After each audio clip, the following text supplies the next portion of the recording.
Hey guys, yes, the day finally has come where I had to completely give up the guest bedroom because we're going to have somebody staying with us. We're actually going to be renting out that room. So I had to get the few things that were left up there, which was the 21-inch Predictas and the table, which I brought down to the basement, which actually makes a nice table. Just so happens it will hold 4 17-inch Predictas very nicely. But that's not what I want to talk about in this video. I think we're all getting a little bit tired of Predictas, so let's talk about something completely different. Now, I know a lot of you out there are into radios, as am I, and I thought I would take this opportunity to talk about one which I have talked about in the past, but I just had to move it down here into the basement, and I had to take it apart to lighten the load, so to speak.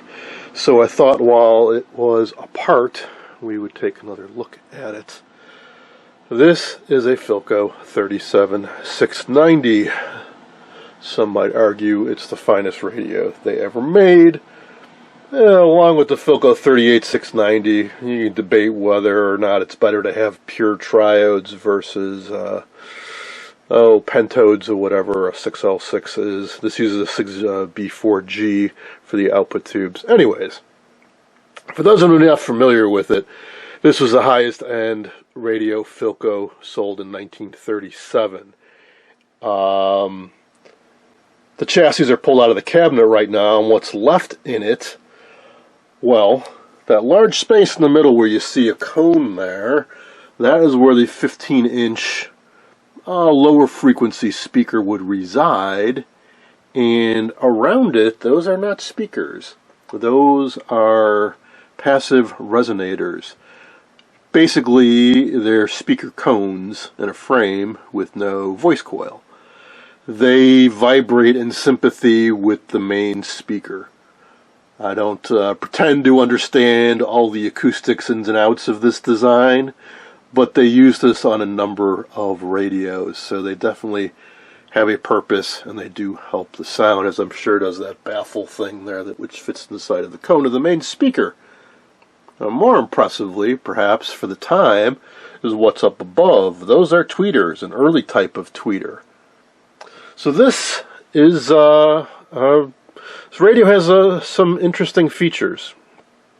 So it comes in a large, beautiful cabinet with some very nice veneers and doors on the front. I'll show you that in a moment. But it also, of course, has this complex speaker arrangement. Also 2 chassis, impressive power supply and output driver, and I think it has 5 bands on it.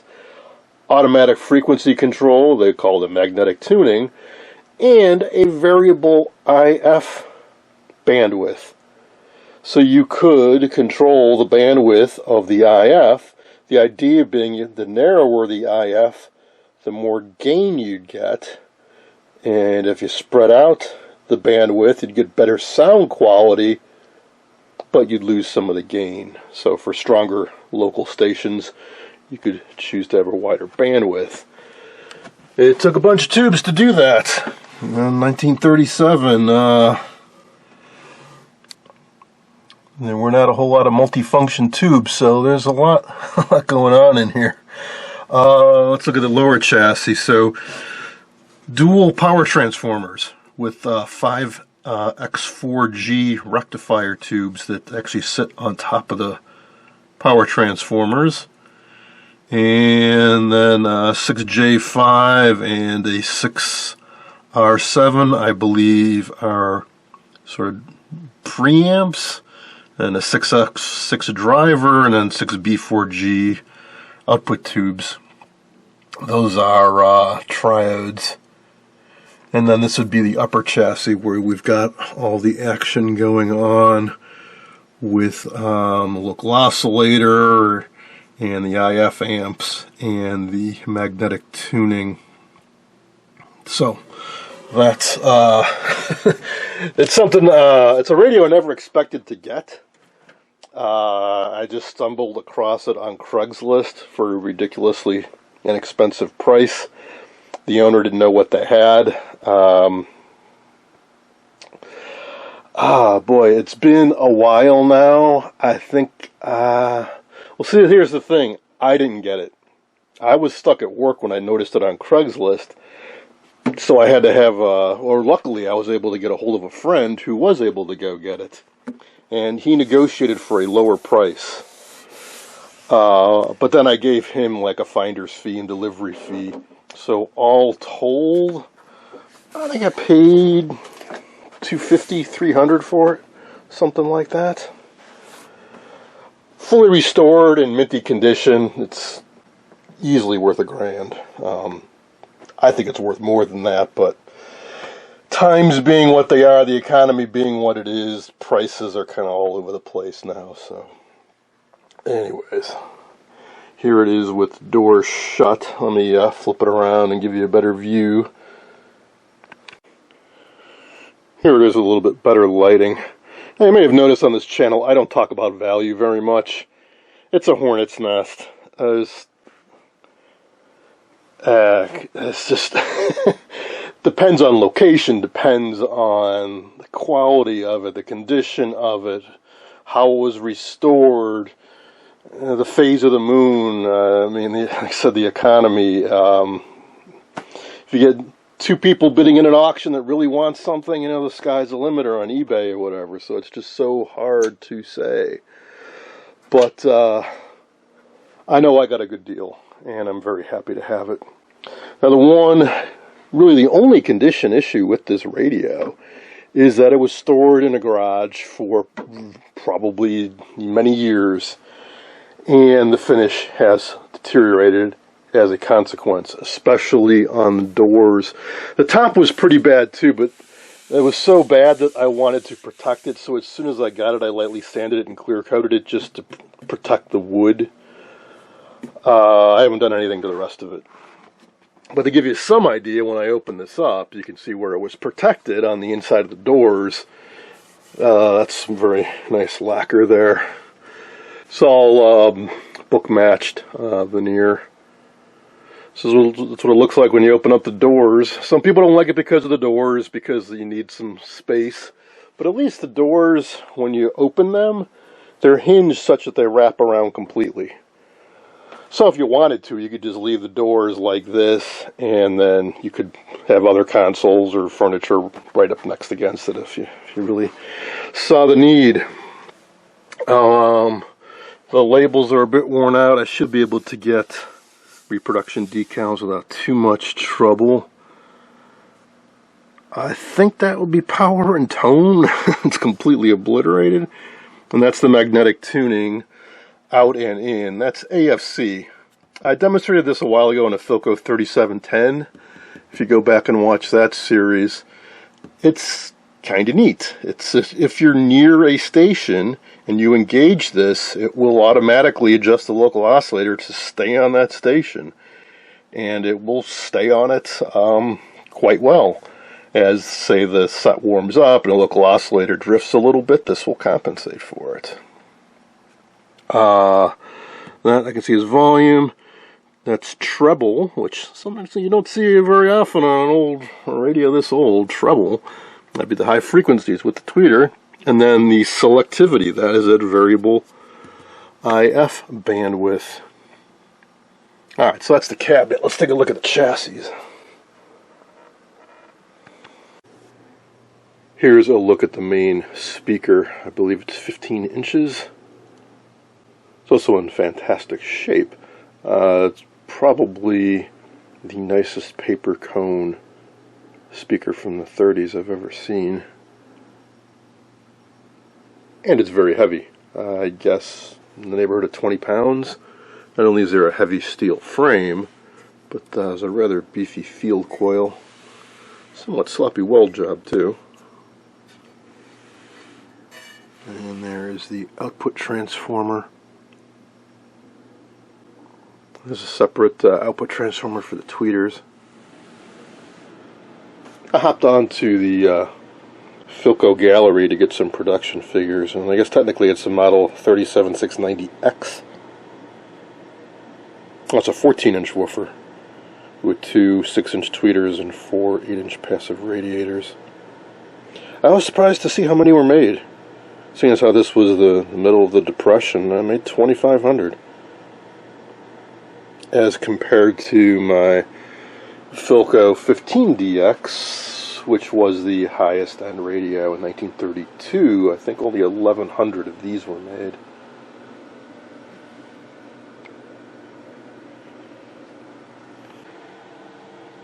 Here's the lower chassis. Sits in the bottom of the cabinet. It's quite heavy.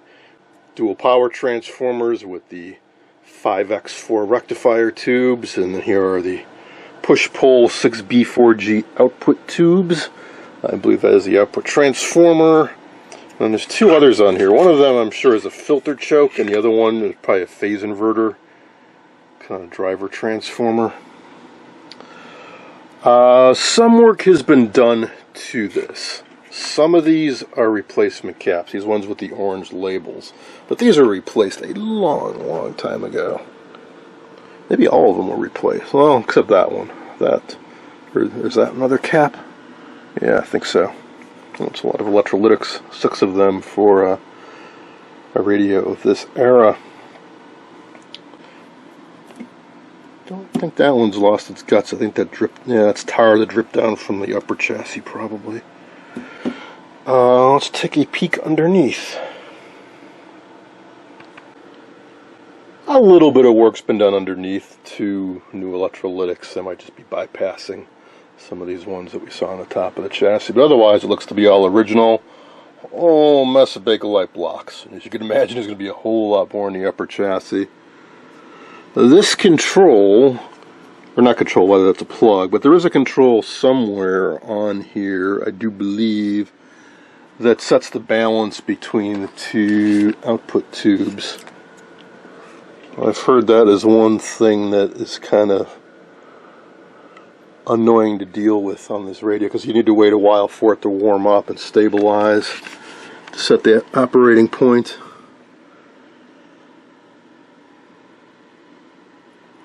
Oh, there's another transformer down here. It's kind of interesting looking with these lugs on it. So maybe that's the successor to this that has that control. It's been a while since I looked at the schematic, which is rather complicated. Regardless, so one of the reasons I'm talking about this too is that the reason I didn't work on this is I didn't have a suitable workbench to get all these, both the chassis up and the speakers and all that. You need a bit of space. Now I do. So now I can start thinking about working on this radio.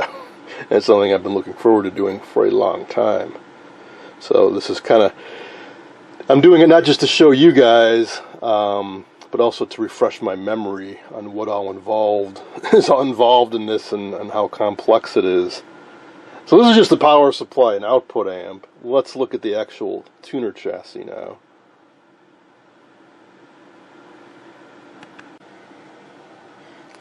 So this is the main chassis with the tuner and local oscillator and IF and all that stuff. And yeah, it's a bit intimidating compared to the usual type of radio I work on. There's the huge dial. 1, 2, 3, 4, 5 bands. 5 bands and presets. So, tuning mechanism, fine and coarse tuning, and you can lock in presets by pushing that lever and rotating it around. The mechanism seems to be a little gummed up right now. No doubt some servicing will help with that. That, as memory serves, is the AFC or magnetic tuning thing, or maybe it's a variable IF. I don't know. I haven't worked on one of these before. What I do know is it's challenging. I have read about others who have worked on this, and part of that is because of this. The gang tuner and associated components is on a sub chassis that kind of floats. to really service this properly, unmount it, which, well, involves a bit. I'll try to get this thing on its side so you can see what's going on down below.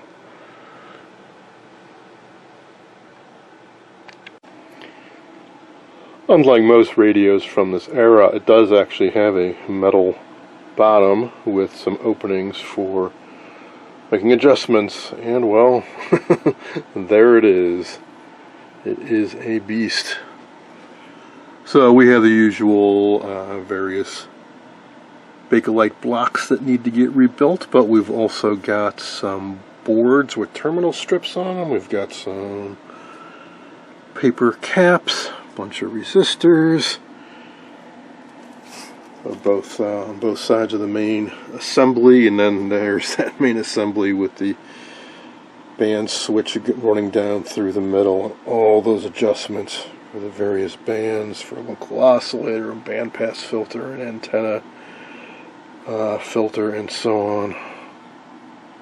So yeah, it's a bit intimidating. It hasn't been serviced, so just the electrolytics were replaced on the power supply and output amp. This appears to have never been touched, just the way I like it. So, I can't promise you when I'll work on it, but now I have the ability to work on it, which is a big incentive, and I would certainly love to hear this radio come to life. I've seen some other examples of this radio, but I've never heard what it can really do. So,